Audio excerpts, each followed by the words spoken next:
The leader of the World Health Organization at the World Governments Summit had a speech where he says they did nothing wrong during the pandemic.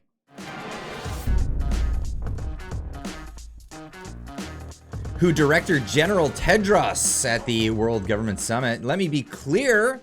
Every time you hear someone say, let me be clear, it always follows up with an absolute lie, it seems. WHO, the World Health Organization, did not impose anything on anyone during the COVID-19 pandemic. No lockdowns, no mask mandates, no vaccine mandates. We don't have the power to do that. We don't want it, he says. Wow, this is interesting news. Well, let me play this out. But let's not forget, well, it was under their recommendation that all the governments imposed these things on us.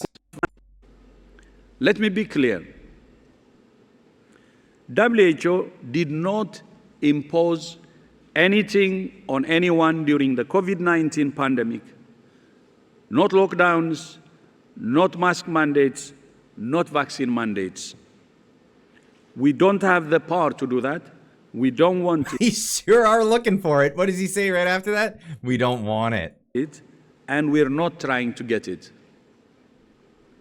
Our job is to support governments with evidence-based guidance, advice, and when needed, supplies to help them protect their people. And if you don't agree with it, you'll be bullied out of your job and not allowed to speak to anyone. This from NDT. WHO chief warns of disease X, pushes for pandemic treaty. That's right. They're pushing for a pandemic treaty. So everybody follows their word. Everything that they say, follow the science. We heard that. It'd be following their science. The chief of the World Health Organization again issued a warning about a so-called disease X. Look out, be afraid. Everybody, it's going to happen again. This one in 100 years pandemic that they now are saying is about to happen all over again. It's only a matter of when, not if. At the World Government Summit held at the United Arab Emirates last week, Director-General Tedros, I'm not even going to bother pronouncing that other word, claimed to members of prior predictions about a virus like COVID-19 came true. He again said that the international community is unprepared for another pandemic. We're going to have another one. It's coming. It's coming anytime soon. Today, I stand before you in the aftermath of the COVID-19 with millions of people dead, with social, economic, and political shocks that reverberate to this day, thanks to the trusting the science, right? That's where a lot of this social, economic, and political shock is happening. The health official said to the crowd, which concluded controversial World Economic Forum chairman Klaus Schwab, who's in the audience, doing his thing there. Now, this is an interesting thing because, at the same time that he's claiming that this is not, they're not trying to get any new powers. Well, in Europe, they're saying the other thing. They're completely the opposite of that. We're undergoing a soft coup. And the idea is to create a whole new set of laws and ignore the existing human rights laws and other laws under the pretext of pandemic preparedness and the biosecurity agenda. Ignore other laws such as the constitutions of countries, the laws of those lands. National sovereignty is really up for grabs here. This is what they're going for. The WHO is developing through all its nations, but with the WHO Directorate in the United States in charge, a pandemic treaty and amendments to the existing international health regulations that will remove the human rights protections currently embedded in the IHRs, will enforce surveillance, censorship, get rid of freedom of speech, require governments to censor and only push a single narrative. Also, we will be subject, if they can make this work, to vaccines developed in 100 days, which the organization CEPI is planning to do. And one of the people who founded CEPI was Jeremy Farrar, who is now the chief scientist at the WHO, to bring this forward.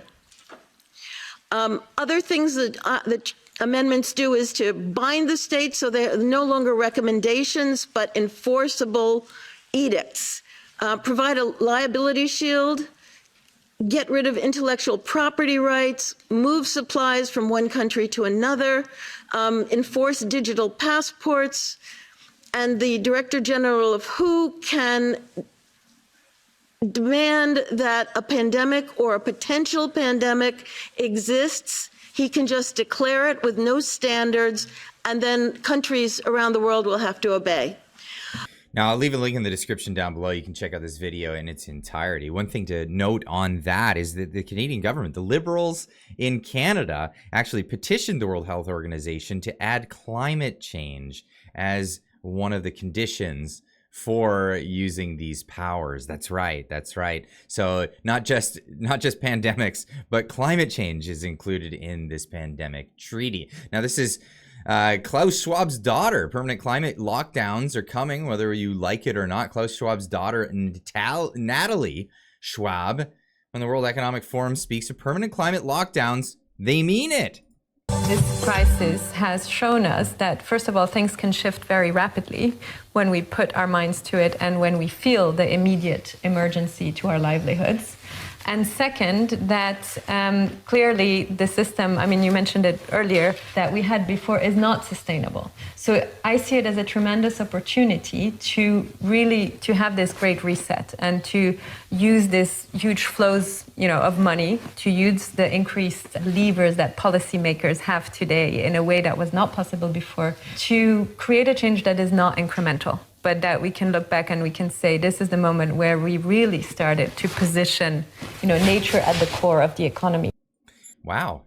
Just coming out and saying it right there. Now, there is only one person that I know of in our government that's been fighting the hardest against all this stuff, and this is Leslyn Lewis, of course. And here she is on television talking specifically about this. For those that might say, "Oh, this is conspiracy theory territory." No, this is a public official. This is a member of Parliament, Dr. Leslyn Lewis, discussing this specifically. I want to ask you about another item on your website, or another plank of your platform, and this one is focused on the WHO's proposed pandemic treaty or accord.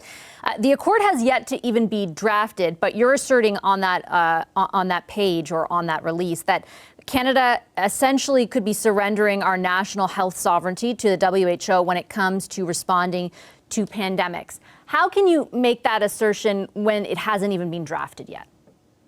Well, I'm sounding the alarm, Vashi. I'm sounding the alarm. I'm letting people know exactly that there is a treaty that could potentially affect our healthcare sovereignty. Canada needs its own pandemic plan. We had one for SARS, and we need to put one in place for future pandemics. We need to plan the stages and how we're going to react, the types of medication that will be approved. So all of those things need to be done by our country. We cannot relinquish that responsibility to global organizations like the WHO. But there is nothing so far to show that would be the case. And so again, I circle back to my original question, which is, you're okay, you say you're sounding an alarm, but on what basis? That's all just a potential theory. It's not borne out in any fact. Oh, no, that's absolutely incorrect, Vashi. If 190 countries are getting together to put together the framework of a treaty and working on the wording, and they have met twice already in December and in March, that is not a theory. That is actually fact. And this is something that is happening. The WHO is proposing a global pandemic treaty, and that will limit a sovereign nation's ability to set things such as when the borders will be closed, what kind of personal protective equipment will be used. All of these things will be contained in the treaty. And thanks to Leslyn Lewis for fighting against this.